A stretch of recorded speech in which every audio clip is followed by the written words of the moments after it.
We all know what DeAndre Hopkins can do on the field. 11 touchdowns and over 1,500 yards last season alone. Anthony Davis is joining LeBron in LA in a monster trade. Welcome back. Head coach Mike D'Antoni and his agent are back in talks with the Rockets regarding a new contract extension. The Texans added offensive lineman Titus Howard in the first round last night. He arrived in Houston this morning. Even with 33 wins and being a 3 seed in this tournament, they're always playing like the underdogs. As the Astros look to clinch a spot in the postseason, they can do that either with a win here tonight or a Tampa Bay loss. Yeah, we're going to start with the Astros. It really doesn't seem to matter who's playing and who's not playing, who's hurt and who's not hurt. They just keep getting it done. It's really incredible. Really just a poor performance from the Texans in all 3 phases today, starting with the special teams, giving up that fake punt for a touchdown. That got them behind the 8 ball early, and then the offense just beat themselves all game long with penalties and silly mistakes. Hop also told me to be on the lookout for a movie that is currently in the works about his mom. It will tell her inspiring story of courage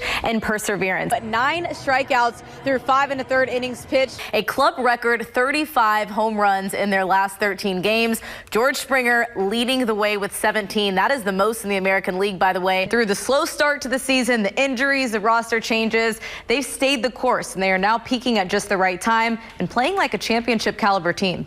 And mentioning Fuller, that's exactly why they brought him here. Things like we saw last game to make things easier on Hopkins, to present that deep threat, and that's where the Texans need to figure out how they're going to replace that moving forward. In the locker room after the game, if he felt like he had settled in there by the 3rd quarter, and he said, no, I felt great the whole game. He said there's more to rhythm than just scoring, and I think everybody agrees with that. The energy he brings on defense will be big, especially here in the immediate future without Clint Capella, guys. What more could you ask for on Sunday night? I know, I guess they just don't know how to win unless it's in overtime. They like the excitement and the drama, and they sure brought that tonight. It was good to see, though. I just want to ask you a quick question first. So the Texans obviously made the big play they really needed to after that gift from Frank Reich in overtime, but they also missed far too many opportunities before that to punch it in the end zone and ice things away. So, Wex, how should the fans feel right now about Deshaun Watson and his development in those pressure-packed moments? I think all we can really take from OTAs is attitude. I think he's got a great attitude, a great work ethic, and I'm just happy to see the excitement about the offensive line this season because that's something we haven't seen in a long time. We'll see. Zach Ertz really being the #1 target of the Eagles offense thus far.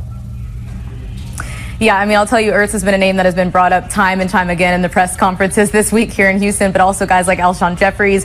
They know that Foles can spread the ball around, and what they're really focused on, this Texans secondary, is not giving up the big plays. They have really struggled with that. Andrew Luck and T.Y. Hilton came up here and carved up the defense a couple weeks ago when they got their first loss after that 9-game win streak. I think Hilton had 4 catches for over 20 yards. One of those was a 60-yard catch. So their big focus right now when it comes to Nick Foles and this Eagles offense is not giving up those big yardage plays. They want to make them drive the length of the field, hope they can get a mistake, a turnover here and there. High IQ regardless. You're a very intelligent person. I appreciate that. Very intelligent person. Tell me what you like to do off the field and what you kind of did this summer when you went back to school. We asked Coach O'Brien about that decision. He did not want to talk about it, said it was personal, but the players, they were willing to talk with us about that. J.J. Watt, Jadeveon Clowney, and Deshaun Watson himself told us about that 12-hour bus ride that Deshaun took in order to avoid air pressure on a flight. For the Rockets to have success this series, everyone has to be impacting the game. For guys like Harden and Gordon, that means scoring. And then for guys like Capella and Tucker, it means crashing the boards, playing physical,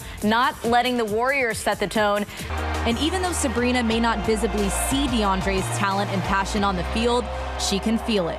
What does it mean to you that even though she can't see you, she's still there supporting every game? You always go over and give her the football when you score. Yeah. So I know it still brings you so much joy, and her support still means the same, even if she can't see you. It does. It does. It means the world. And, you know, I put her on the first row so she can feel me when I do score.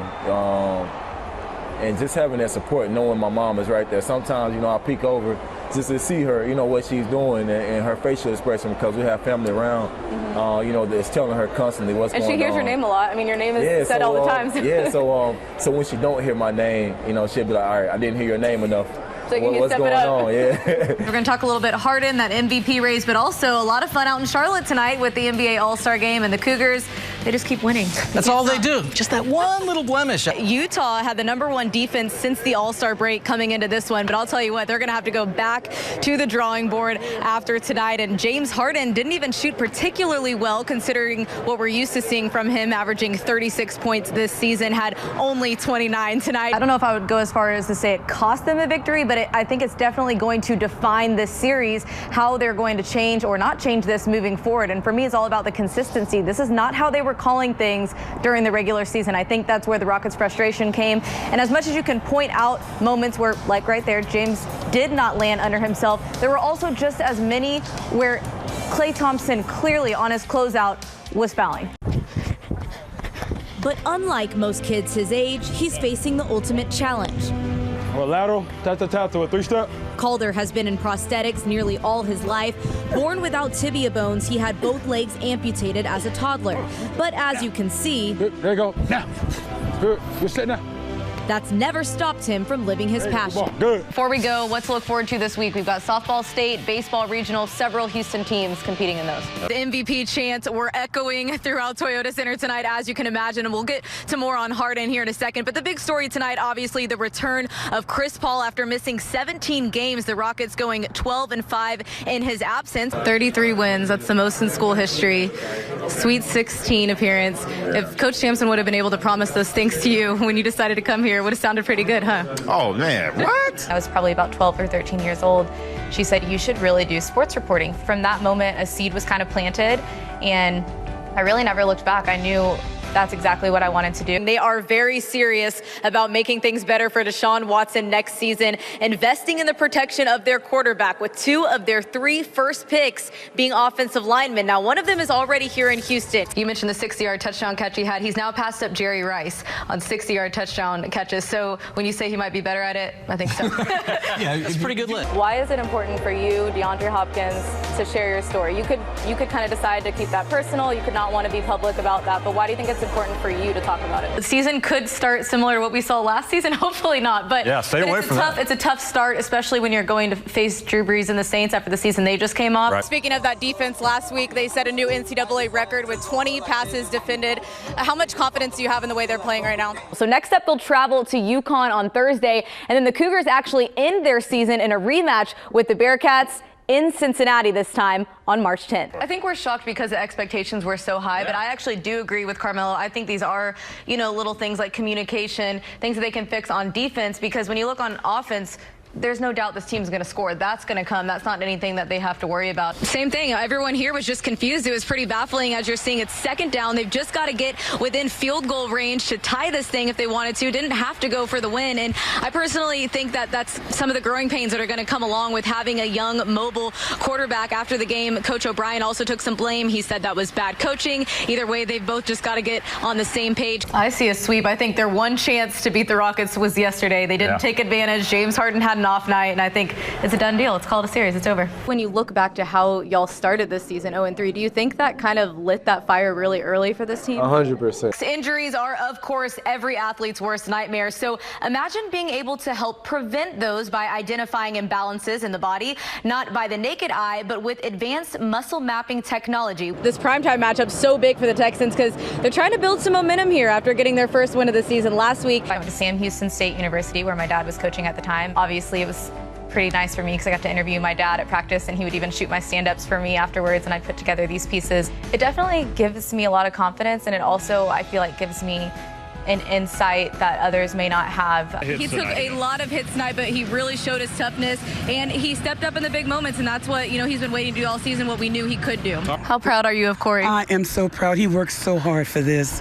He talked about my dad. My whole family is cheering. Breen and Jordan couldn't make it, but Tanya made it. My mom is watching. Bubba sends his love. Go Cougs. And you guys deserve a lot of the credit, too. Yes. All right, so next up on Friday, they've got Kentucky and Kansas City, and we're all going to be rooting for him, that's for sure.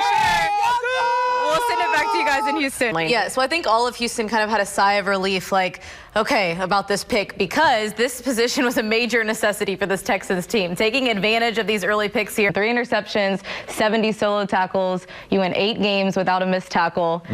How do you build on that? Everyone says it's so important between year 1 and year 2 to make a big jump. Right. How do you do that? I think if Blake Bortles had not come out of this game, then the Texans defense would have kept the Jaguars out of the end zone. They just had to adjust a little bit to Kessler when he got in there and gave up that one touchdown. But I'm really impressed with where this Texans defense is entering week 8. Now they've got a quick turnaround for Thursday's home game with Miami. The biggest key, I think, in how they've turned things around is their ball security. They are ranked 3rd in the league right now in the turnover takeaway margin. They're +10. And Deshaun Watson has only had 2 turnovers in the past 9 games. That's a part of his game that he has really greatly improved from last season. J.J. Watt back on the field for the first time since his injury. Very emotional day for this Texans team. Now, this team hasn't been to the playoffs in 9 years, so they tell me that is the goal. That's what they're working towards, and that's what they know would make Chris and Riley proud. Again, they start their season at home on August 31st, and Randy, Rachel, I think I speak for all of us. We're going to be cheering them on this season. I'm actually seeing even more Cougar fans here in Tulsa than I saw before Friday's game. They're starting to show up here to the BOK Center, although the Cougars won't take the court until after the first game, which starts at 5:10. Back home Monday against Atlanta. And Wex, when you look ahead at these next 8 games, 5 of them are on the road against good teams. You hear it from coaches all the time, but here at North Shore, Coach K has truly instilled the concept of never looking too far ahead, taking it 1 week at a time, and his guys have really bought in. Winning a state title's got to be a goal for you guys. I know you take it week by week, but obviously that's the ultimate goal for any team when they start a season. You guys are well on the way to do it. What did you see from Ohio State in that win? It seemed like they play good defense and they really go through Caleb Weston a lot. He was actually a quarterback back in high school. He was recruited to Alabama State as a tight end before eventually transitioning to become tackle. So he's got a lot of versatility, something that Coach O'Brien is a big fan of. That's what makes women so great, that we push through, and not only are we doing just what they're doing, but we're having to do it with all the doubt and with all the outside voices. I grew up around the sport, and that's one thing that really did help me with my dad being a coach, is he really empowered me so much by telling me, you can do whatever you want. And I knew just from the confidence he gave me that you can go out there and report on football just as good as the guys can. I don't think you have to carry yourself differently, because I don't think you should. I think you should be able to show up and do the exact same job that everyone else does and be taken just as seriously. But I think the biggest thing is just blocking out the noise if people don't give you that same respect and take you seriously. You're in your own lane and you're racing your own race, and that's what you always have to remember at the end of the day.